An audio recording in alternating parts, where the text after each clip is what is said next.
हमारी रिवायात जो हैं वो इंतहाई बोसीदा हैं। दो चीज़ें ऐसी जिनका अल्लाह पाक दुनिया में इनाम देना शुरू कर देता है। सारा दिन अपने कुत्ते की देखभाल करता रहता है। एक बाबा जी बैठे हुए हैं, हाथ में जो है वो अस्सा है उनके, वो ढाटे मार मार कर चीख चीख के रो रहा था और कह रहा था कि आज मेरी माँ मुझसे छीन ली गई।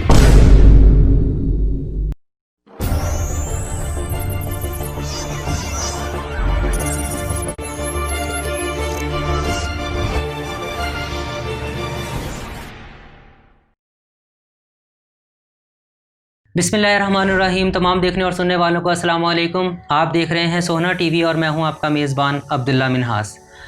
नाज़रीन, तहज़ीब और रिवायात हर माशरे का हुस्न होती हैं, उसकी पहचान होती है।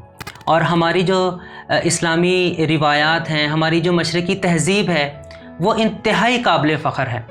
हमारी रिवायात का खूबसूरत सिस्टम हमारा ख़ानदानी निज़ाम है, हमारा जॉइंट फैमिली सिस्टम है जो कि इतना ज़्यादा खूबसूरत है कि इसको पूरी दुनिया में पसंद किया जाता है।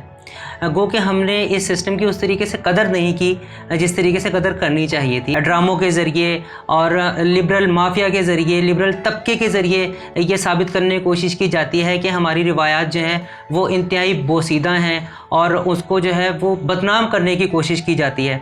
जबकि उसके मुकाबले में जो मगरिब की तहज़ीब है, जो मगरिब की रिवायात हैं, उनको आइडियल करार दिया जाता है। आज इसी मौजू पे हम गुफ्तगू करेंगे अपने तज्ज़ियाकार जनाब महमूद अहमद साहब से। सर, ये बताइएगा कि हमारी रिवायात में, हमारी तहज़ीब में और मगरिब की तहज़ीब और रिवायात में क्या वाज़ेह फ़र्क है? अब्दुल्ला, हमारी रवायात और मगरब की रवायात में अल्लामा इकबाल ने बड़ी एक अच्छी बात की कि मगरब की तरफ जाओगे तो डूब जाओगे। ज़बरदस्त। और मशरक़ जो है ये आपको पता तलू है, आफताब है जी। तो अल्लाह पाक ने मशरक़ को ये एज़ाज़ बख्शा कि यहाँ की जो रवायात है ना उसमें इखलास है, सही, चाशनी है, बिल्कुल, मोहब्बत है, उल्फत है। बेशक। और मगरब की जो रवायात हैं उसमें ख़ुद गर्जी है, बिल्कुल ऐसे। मतलब परस्ती है। बाप को बेटी से कोई गरज नहीं, बेटी को बाप से कोई गरज नहीं। सही। और माशरा जो है वो मुंतशर है। यहाँ जो माशरा है ना वो तस्बीह के दानों की तरह जुड़ा हुआ है कि ये मेरी खाला है, ये मेरा मामू है, ये मेरी चाची है, ये मेरी वालदा है, ये मेरी बहन है, ये मेरी फुफ्फो हैं। तो वहाँ तो कई ममालिक ऐसे हैं जहाँ मामू का और फुफ्फो का रिश्ता ही मौजूद नहीं है, नहीं पता, नापैद हो गया है। तो ये अल्लाह का बड़ा एहसान है कि अल्लाह पाक ने हमें ये सारे रिश्ते दिए।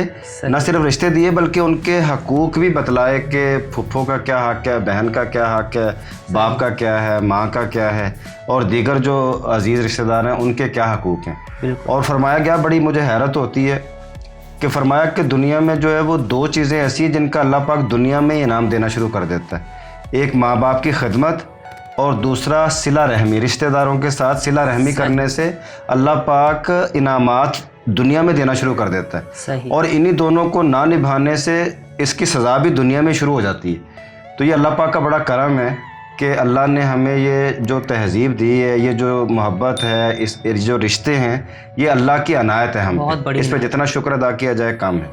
तो आप क्या समझते हैं कि हमारी जो रिवायात हैं उसको बहुत ज़्यादा डीप वैल्यू करने की कोशिश की जाती है? हमारे ड्रामों के ज़रिए दिखाया जाता है कि भाई ये कर दिया, ये रिवायात हैं इनकी, ये बड़ी सख्त रिवायात हैं, मुसल्लत कर दी गई हैं औलाद के ऊपर।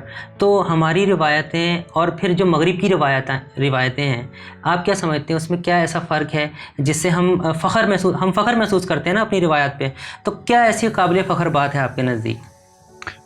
भाई देखें, बात यह है कि आप वहाँ के मगरब के माशरे को देख लें और जो हमारा माशरा है इसको देख लें।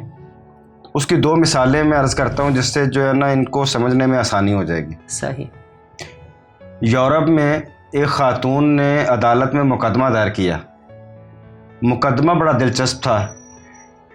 उसमें उसने दावा ये किया कि मेरा एक बेटा है, मैं घर में अकेली होती हूँ और वो घर में आता है और वो सारा दिन अपने कुत्ते की देखभाल करता रहता है और मुझसे वो बात भी नहीं करता, मेरे कमरे में भी नहीं आता, मुझसे मेरे पास वो बैठता भी नहीं है। तो अदालत जो है उसको पाबंद करे कि वो 24 घंटों में 5 मिनट मेरे पास आ जाया करे मेरे कमरे में और मुझसे मेरे बात कर ले। तो अदालत में जब ये मुकदमा चला, बेटे ने भी वकील किया, माँ ने भी वकील किया और ये मुकदमा पूरे यूरोप में बड़ा मारूफ हुआ। सही। तो अदालत ने जो उसका फ़ैसला सुनाया वो बड़ा दिलचस्प है। वहाँ की जो तहज़ीब है, वहाँ का जो कल्चर है उसकी वो नुमाइंदगी करता है वो वाक़या। अदालत ने फ़ैसला ये सुनाया कि कुत्ता क्योंकि उस नौजवान की जो है वो उसका ज़िम्मेदार है, इसलिए उसकी देखभाल करना उसके ज़िम्मे है कानूनन, वहाँ के तहज़ीब के मुताबिक, वहाँ के कल्चर के मुताबिक। सही। और अब क्योंकि वो 18 साल का है, बालग हो चुका है, तो अब माँ बाप उसकी जो है वो ज़िम्मेदारी नहीं है, अब वो बालग है और बालग जो है वो उसको हक है कि वो जैसे मर्ज़ी अपनी ज़िंदगी गुजारे। तो अदालत उसको पाबंद नहीं कर सकती कि वो माँ के लिए 5 मिनट बैठे। एक तरफ तो यूरोप का ये चेहरा है, वहाँ का जो कल्चर और तहज़ीब है वो ये है कि माँ जो है वो तरसती है इस बात के लिए कि मेरा बेटा मुझसे बात कर ले। और एक और वाक़या मुझे ज़िम्नन इसमें याद आ गया, इंसानियत का दर्ज देते हैं सर ये कि एक साहब ने मुकदमा दायर ये किया कि मेरी वालदा ज़ईफ़ हैं और मैं उनकी खिदमत करना चाहता हूँ, और मेरे जो बड़े भाई हैं वो गांव में रहते हैं, मेरी वालदा उनके पास है, तो वो मेरी वालदा को मेरे पास नहीं आने देते, मैं उनकी खिदमत करना चाहता हूँ। तो वो मुकदमा दायर हुआ। अदालत ने जो है वो गांव वाले भाई को भी बुलवाया और मुकदमा चला और उससे पूछा भी तुम जो है वो इसकी माँ है, तुम्हारी भी माँ है, तो इसको दो, ये भी कुछ दिन खिदमत करे उनकी। सही। तो उसने कहा कि नहीं, मैं अपनी माँ की जो है ना वो अच्छे तरीके से खिदमत कर रहा हूँ, मुझे ज़्यादा अच्छा लगता है कि मैं अपने माँ बाप की खिदमत करूँ।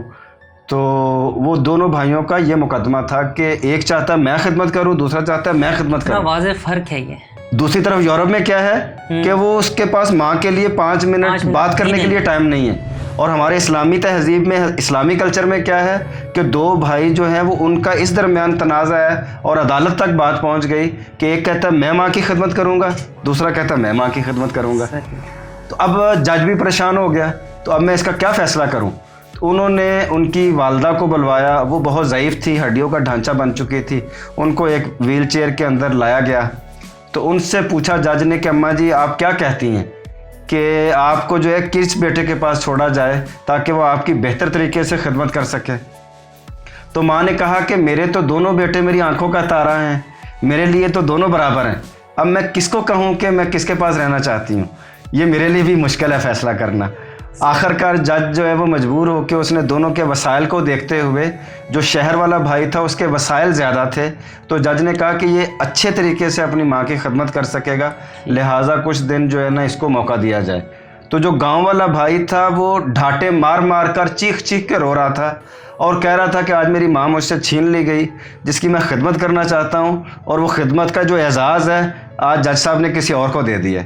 तो वो पूरी इस्लामी तहज़ीब में उस वाक़े को जो है वो बड़ी पजीराई मिली कि कितना खूबसूरत था कि वो 2 भाई, और वो ख़ुद भी बूढ़ा था और गरीब था, लेकिन वो चीखे मार रहा है कि मैं अपनी माँ की खिदमत से महरूम हो गया हूँ, जज साहब ने मुझे मेरी माँ की खिदमत से महरूम कर दिया। तो ये है उनके कल्चर में और हमारे कल्चर में फ़र्क। ये था नाज़रीन आज का हमारा प्रोग्राम। उम्मीद है आपको पसंद आया होगा और आपको इस चीज़ का एहसास भी हुआ होगा कि हमारी रिवायतें और हमारी तहज़ीब कितनी खूबसूरत है। हमारे लिए फ़ख्र करने के लिए, हमारे लिए एतराज़ात करने के लिए और शिकवे शिकायतें करने के लिए तो बहुत सारी चीज़ें होती हैं, लेकिन हमारे लिए फ़ख्र करने के लिए भी ये चीज़ें मौजूद हैं। अपना बहुत सारा रखिएगा ख्याल। हमें दीजिए इजाज़त। अस्सलाम वालेकुम।